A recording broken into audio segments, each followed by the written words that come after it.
Mire, en todos los partidos están en su proceso de selección de los candidatos para las diferentes posiciones electivas. En el caso de la Fuerza del Pueblo, que la mayoría de las posiciones se van a definir con asambleas electorales, ¿no? Y con encuestas. Y con encuestas, pero ¿cómo va ese proceso? Bien, mira. Porque ya el tiempo como que está... Sí, para las elecciones de febrero. La ley electoral establece plazos legales por un lado, pero también hay plazos administrativos dentro de la ruta crítica y el cronograma de trabajo para las elecciones de febrero y de mayo. Y en ese plan, pues la Fuerza del Pueblo está embarcada en la escogencia, la selección que lo aprobó su dirección central bajo 3 mecanismos. Uno es la reserva, tú sabes que hay una reserva, que establece la ley de un 20%. Está el mecanismo de una asamblea de dirigentes, una asamblea de delegados o un pleno de dirigentes, y las encuestas. Y la Fuerza del Pueblo escogió esos 3 mecanismos y dependiendo del territorio hay una combinación de ellos. Hay algunos, en el caso nuestro, los diputados actuales estamos en reserva, es decir, reservados. Y a nivel nacional, pues entonces se están escogiendo las demás candidaturas de aquellos compañeros y compañeras que están aspirando a senadores, que están aspirando a diputados, a regidores, a vocales y también alcaldes, pero también se está estableciendo un mecanismo de lo que se llama la estrategia de crecimiento, de construcción de mayoría, porque el anuncio de la alianza opositora Rescate RD también establece una serie de acuerdos para negociar posiciones, que tú sabes que en una mesa de negociación cada quien va a tratar de sacar la mejor tajada y el mejor partido, pero si nosotros confiamos en la capacidad de las comisiones que están negociando esos acuerdos con los diferentes partidos políticos, no solamente con los mayoritarios que anunciaron la alianza opositora. Son candidaturas de consenso, ¿no? Exacto, y las demás con los partidos minoritarios que también en muchos casos piden reserva de posiciones para sus dirigentes políticos. En ese proceso estamos, ya se está cumpliendo, como bien tú decías en la pregunta, desde el inicio, los plazos, y la Fuerza del Pueblo pues debe abocarse a completar lo que le llaman esa arquitectura o ese ajedrez, ese esquema de elección de candidatura que es muy difícil, es muy compleja, porque todo el mundo quiere ir en la boleta. Van a poner de acuerdo en algunas localidades, alguna gente que dice, mira, ceder en algunos puntos. Tú no miras las encuestas que te dan, tú ves mejor que tú, no te sometas a una asamblea, no que porque tú hay que hacerlo. Claro. En el caso tuyo, creo que tú, si estás en la reserva, imagínate, usted tiene esa circunscripción trabajada. Nosotros estamos, vamos a hacer esa circunscripción desde el año 74, que nos mudamos en los Jardines del Norte, en el cual vamos todos los días, porque mi padre todavía vive ahí, y nosotros usamos ese centro de refugio ahí en los Jardines, y nos juntamos todos los días, todos los hermanos que somos, quedamos 9, éramos 10, y a nivel político pues hemos incidido en los últimos 38 años, ya yo creo que cumplo 38 años en política el año próximo, entré a los 18. Pero ¿usted no parece la edad que tiene? 55 años de edad, ya yo tengo hijos grandes. Y en ese sentido, en la circunscripción 2, que es una circunscripción muy competitiva, estamos hablando de que en la parte de diputados hay 5 curules, 5 espacios, que históricamente han sido bailoteados o discutidos o competidos por candidatos que tienen ya una trayectoria continua ahí. En el caso nuestro representamos parte de esos 5 dirigentes, pero casi siempre en esa circunscripción entra un diputado nuevo, porque la mayoría de los partidos mayoritarios tienen garantizado muchas veces 2 de esas curules por el nivel de posicionamiento que tienen, y ya el quinto va a depender de cómo están las candidaturas y los arrastres, porque en definitiva las boletas abajo, como diría nos enseñó Juan Bosch, lo particular suma a lo general, y al final si las candidaturas a diputados, a senadores son buenas, pues respalda y apalanca el liderazgo, por ejemplo, de Leonel Fernández, el liderazgo de todos los compañeros y compañeras del partido, que toda esa experiencia acumulada de mucho tiempo también se le endosa al triunfo de un partido político.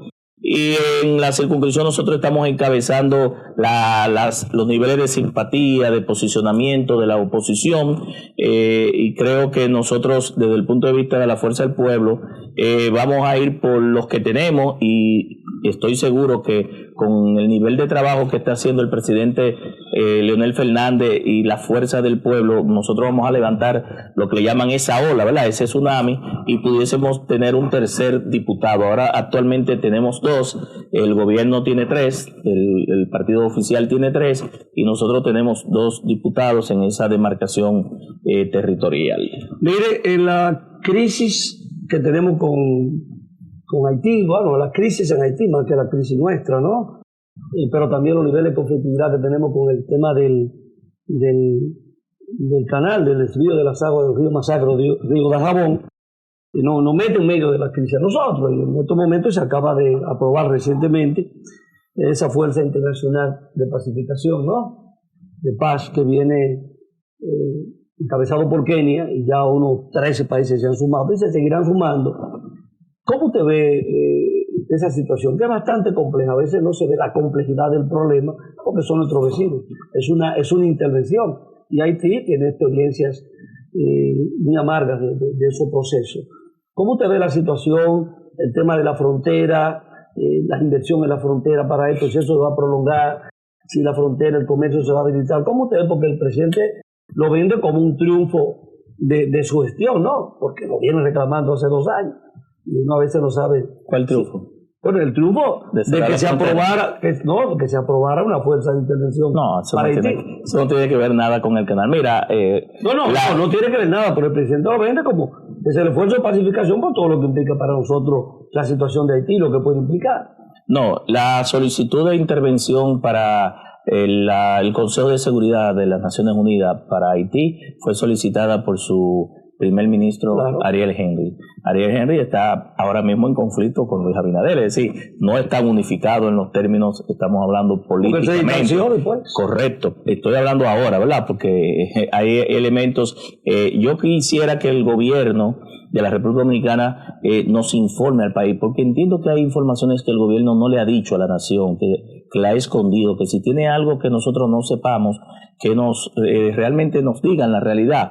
Porque ha habido de manera histórica, antes de este conflicto del canal, porque los problemas que nosotros tenemos con Haití son históricos, tienen antecedentes históricos, tienen antecedentes sociales, económicos y políticos, y ha sido una constante. Esto del canal pues provocó una situación que entendemos nosotros, que el presidente de la República actuó de manera improvisada, desesperada, tomando una medida de fuerza que generalmente se deja como último recurso para poder llegar a los niveles que generalmente establece la diplomacia. Sí, entonces, bueno, las razones, hay mucha confusión desde el lado oficial. Yo creo que aquí hay intereses económicos, hay temas y entiendo, con mucha responsabilidad lo digo, el presidente Luis Abinader está usando el tema de Haití, el cierre de la frontera, y tratando de levantar un supuesto patriotismo que lo tenemos todos los dominicanos y dominicanas, y que precisamente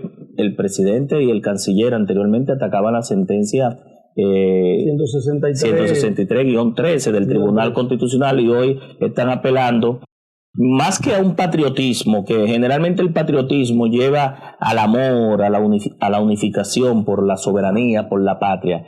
Creo que están apelando a un nacionalismo ultranzas en extremo que lleva al odio, a la confrontación, a la negatividad, a la crispación y a la conflictividad. Y eso puede estar unificando Claro, y entiendo, no lo ha unificado, el pueblo haitiano está unificado. El que está dividido es porque también el gobierno, Juan José, ha utilizado de manera muy malsana una campaña mediática. El gobierno invierte más de 8,000 millones de pesos en una estrategia de propaganda política con periodistas, bobs y medios de comunicación, para querer imponer una línea de manipulación, que el que no esté con las medidas del presidente pues no es dominicano, no le interesa la soberanía, no le interesa la patria, y no es así. Estamos frente a 8 o 9 meses de una campaña electoral presidencial donde todo tema ya se politiza, y lamentablemente creo que los asesores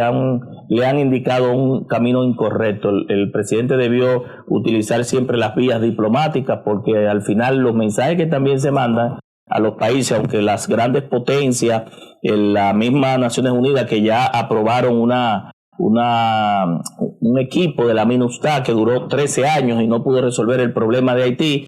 Las expectativas nuestras no creo que sean muy favorables, porque si en 13 años no pudieron, la situación de Haití ya ha salido no solamente afectando a la seguridad de República Dominicana, ya Haití amenaza toda la región como un conjunto, y en ese sentido creo que ese tema debió manejarse con mayor nivel de equilibrio, de ecuanimidad, con menos elementos de politización y con menos confrontación entre los agentes. Después que el presidente tomó esta medida, que entiendo yo, le estoy hablando a nivel particular, los asesores le hicieron meter los dos pies en un zapato, y uno se pregunta, ¿y ahora qué? Ahora el presidente, en una actividad que no tiene lógica, porque también creo que lo asesoran mal, en una actividad en San Juan, llevándole una diputada a un partido de oposición, le llama a la oposición. Dentro de ese partido de oposición estaba precisamente una diputada, a la cual el presidente entonces, después de armar el lío del conflicto, llama a unificar el país en cuanto al tema. Es decir, no era el escenario, y ya una vez el presidente queriéndole endosar a la oposición una situación de imposición de un tema y un mal manejo, se le es muy difícil después convocarlo a un diálogo para que la oposición le ayude al presidente a resolver un problema que sus asesores, su estratega o su desesperación, diría yo, porque aquí yo veo que pudo haber ocurrido que el presidente, viendo que sus simpatías se han desplomado de un 52%, que sacó en primera vuelta en el 2020 hacia un 38%, eso desespera. Del presidente. Sí, desespera. Y luego entonces, ante el anuncio de que 3 de los principales 4 partidos mayoritarios del país hacen un acuerdo y un pacto que se llama Alianza Opositora Rescate RD, pues eso atemoriza. Es como que yo te tire a ti en un barrio y te ponga a ti a pelear con 3. ¿Tú crees que tú puedas con 3? El impacto que tiene el tema del cierre de la frontera, ya al margen de lo que puede ser la intervención y la repercusión que puede venir, porque es que uno no sabe qué va a pasar cuando eso ocurra. Va a ocurrir.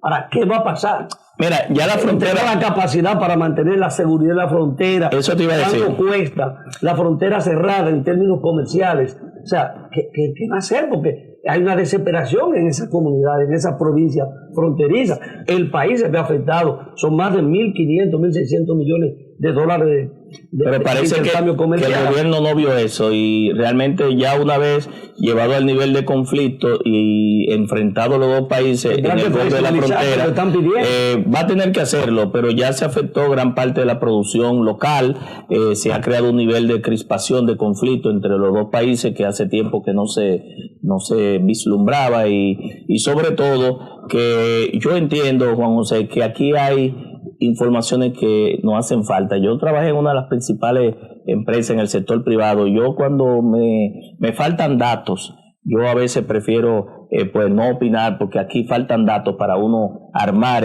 como diríamos el ajedrez de este escenario que se ha llevado a un nivel de conflicto. Vuelvo y repito, porque el problema del canal es ahora, pero el conflicto de las bandas, el magnicidio, se han producido años atrás, y ese país ha estado constantemente sometido a diferentes golpes de Estado, derrocamientos. Pero quizás el nivel de descomposición de hoy, de terrorismo que se vive, de secuestro, de muertes a diario en la calle, no lo habíamos visto. No, el nivel de ahora tenemos de violencia, no se había visto a ese nivel, pero lo tenemos, y ya realmente lo que uno aspira es que esa decisión del Consejo de Seguridad de las Naciones Unidas de ir a intervenir con 1.000 agentes, creo que fue inicialmente, en principio, que sería lo primero que llegara. Sí, que serían en varios meses, todavía no se ha anunciado si va a ser en octubre o noviembre o sería en el año próximo, pero en realidad lo que se espera es que eso produzca un resultado, que no ocurra como la MINUSTAH, que después de 13 años salieron a relucir una serie de elementos y finalmente no se logró llevar a Haití a lo que se quería, que no es solamente el control y la eliminación de esas bandas, sino de restablecimiento al orden y a la democracia.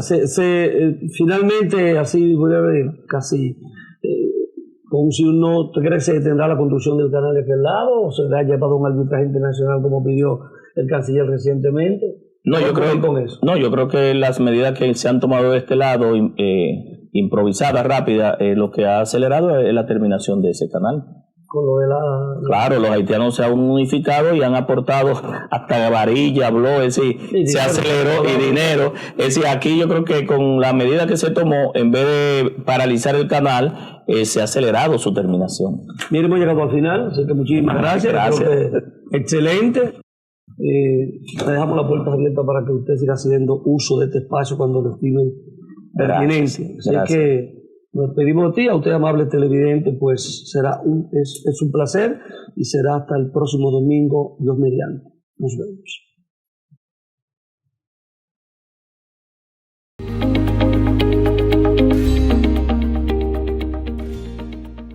Hoy celebramos, pero hacemos un resumen de 3 años de trabajo arduo y dedicación a esta organización. Y quiero expresar mi más sincero agradecimiento por su continuo apoyo y presencia. Estos resultados se enmarcan en el contexto de la política gubernamental en el cumplimiento a lo establecido en la Ley 2000, que rige los derechos de propiedad industrial. Es política de nuestro presidente, es política del gobierno, realmente nosotros expandir todas las tareas que están vinculadas a la propiedad industrial.